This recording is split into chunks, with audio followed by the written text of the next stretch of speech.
everything really is a choice and it's up to you. Kunwari sa isang sitwasyon, kung hindi mo na gusto, nasa sa kamay mo yun kung paano ka alis, how to put a stop or an end to it. So, it's all in your hands. How you shape your dreams, how you create your destiny. Kung paano mo gusto patakboy ng buhay mo, it's all up to you. Well, that's for me. As si Jace, as your character. Si Damian, gustong gusto ko yung character niya kasi talagang ipinaglalaban niya yung love for Erich. Tapos hindi siya titigil hanggang hindi siya minamahal pabalik. So, yun yung gustong gusto ko doon sa character kasi warrior siya. Alam mo yun, ipaglalaban ka niya. Yun lang, sa sobrang pagmamahal, nagiging destructive na pala siya.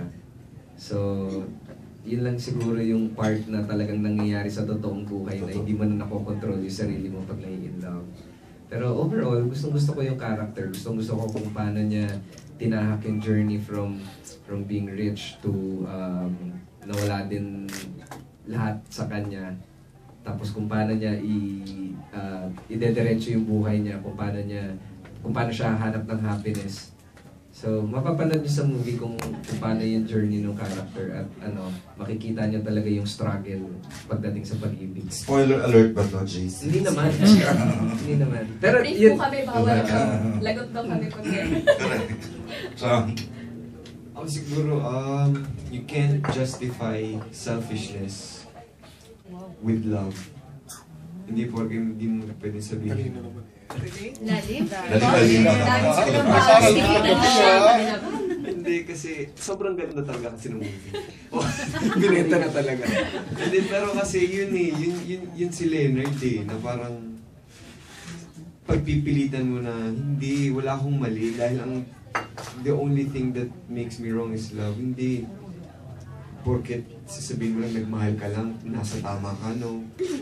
Minsan mali na yung way mo or yung means mo yung sa pag-ibig. Kasi yun lang lagi sasabihin mo, hindi, nagmamahal lang ako, nasa tama ako. Paano yung minamahal mo, may iba ng mahal? Paano yung minamahal mo, kasal na sa iba? Paano yung minamahal mo, di ba? Ang daming branches na pwedeng sabihin na hindi, mali ka. So, yun lang siguro when it comes to that. Okay, thanks, John. We'll entertain 2 more questions before we wrap this up. Okay, who'd like, the 2 questions will come from, sinong gusto? Yeah, go ahead. Ano yung parang memorable scene, tsaka parang embarrassing moment na experience mo while shooting the film? Pinaka? Yung memorable at embarrassing. Parang nasabi na yan. Memorable, embarrassing naman. Kanina sabi na yung best scene sila eh. Embarrassing. May embarrassed sila today. They talk about it. Go ahead, Sean. After ng ANA, wala na akong ika-embarrassed. Hindi, siguro embarrassing scene for me is yung, kasi sabi ni Direk Lunas, gusto ko kapag nagtanggal ka ng damit dito, kunyari yung lang yung suot mo. So parang ang hirap itago nung pagtago mo sa boxers mo. So yun, yung nakita niyo sa trailer, na nagbubugal ako, tapos bilang lang. Ayun ba yun? Kasi siyempre kailangan mo itago lahat. Tapos, pag may lumalabas na ba, ano ba? Sa likod mo, ay, meron kaya! Wow! Si Del pa talaga ng kwento. Hindi siya kasi yung nasa harapan ko eh. Wala ka na may nabago! Narekindle yung emotions na yun. Wow!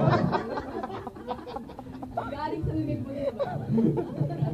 Go, Dai. Embarrassing talaga yung pinagsasabi ni M. Oh, embarrassed. Nasa Pilito, ngayon nangyari embarrassing. Today na, opo. Ito talaga yun. Ayoko na. Yan. Jessica naman. Nakaka-embarrass nga. Diba? At least nakita mo pareho sa amin. Siya kasama mo sa shower. Hindi mo na maingay. Ang dami ditong eksena na. Sino kasama ni, sino kasama ni Eric? Sino kasama ni... Yes, isa siya sa beach scene, di ba? Sagot niyo yung abs, ganyan. Si JC naman dito nagpahuli, meron naman siyang pa-shower scene. Correct. May tabo pa yun. Oo, Ganun may ba? abs, may tabo, yes. Hindi tabo. Ano? Siyempre shower na, na...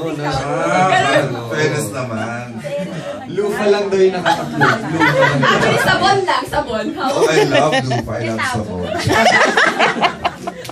Joke, tanghali. Ayun. More relevant questions? MundoStarCinema.com. Yes? Para po sa inyo, paano kayo... Para kanino? Sa?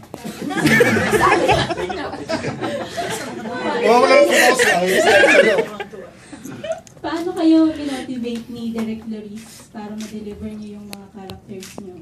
Wow, famous naman. Kaya tumalib tuloy bigla. Wala nang motivation. Mas maganda pa embarrassing. Tuloy.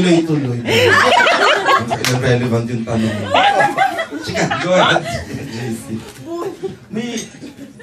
When you're good actors, ano bang motivation? Is she the director who motivates actors? Walang motivation talaga eh. Kasi takot lahat yata kay Direk eh. That's it. Isang bigay ng instruction ni Direk, motivated na kagad kami. Parang pag hindi mo ito nagawa, paray ka kay Direk. Parang ganon. So, wala, lahat kami edge work talaga. Okay. Dahil ikaw? Sa akin naman po, na-motivate ako and at the same time na-inspire. Nung in-offer kasi sa akin itong movie na to, sinabi ko sa akin na inspired by the Precious Hearts Romance book, the bestseller pa. So, binasa ko kaagad siya. Binasa mo na. In one sitting ha, hindi ko na siya nabitawan. At nagustuhan ko po talaga yung kwento. So, pagdating dun sa set, si Direk Loris naman, she's very giving, she's very yun nga, generous na siya sa mga advices niya, sa mga tips niya. But also, at the same time, binibigyan ka niya ng freedom kung paano mo aatakin yung isang eksena. Kumbaga may choice ka, sabihin niya, oh ito, ganito, ganyan. Pero in the end, it's always up to you naman, di ba, kung paano mo gagawin yung isang eksena. So, andun yung guidance and freedom at the same time. So, yun ang pinaka-gusto ko kay Direk Loris. And syempre, Direk Loris Gillian na yun, di ba? Kilala naman natin siya na gumagawa ng mga pelikula na de kalidad, de kalibre, iba talaga, di ba? So, kami tatlo, swerte po talaga na ma-direct yung isang Loris Gillian. Thanks, Dai Chong. Eric, saan ang pelikula ni Yung Tanging Yaman po, tapos yung movie ninyo? Yes, Sayo Lang. Napanood ang pelikula niya. Any Direk Loris. you've seen, you've watched? Yun po, yung kung ano po yung sinabi, yun lang din po yung alam ko. Tanging Yaman? Tanging Yaman. Yun lang. Sa'yo lamang, tsaka Tanging Yaman. Family drama pa rin. Pala. Kasi mayroon siyang ginawa ang idol sa ang bida, si Hilda Coronel and the late J. Anong pangalan ng movie, tita? Kasal. Kasal. That was her first movie. First. So, hanapin Hindi natin. nila naman ni Ethel naabutan dahil nawala si Loris ng 8 years. Remember, naglibot siya sa Pilipinas. Bago siya nawala eh. Tapos hindi nyo na nakita yung time na ang ginagawa niya First movie. sexy drama. Flor de Luna days pa yata? Chika! Pero wala na yata ang kopya dahil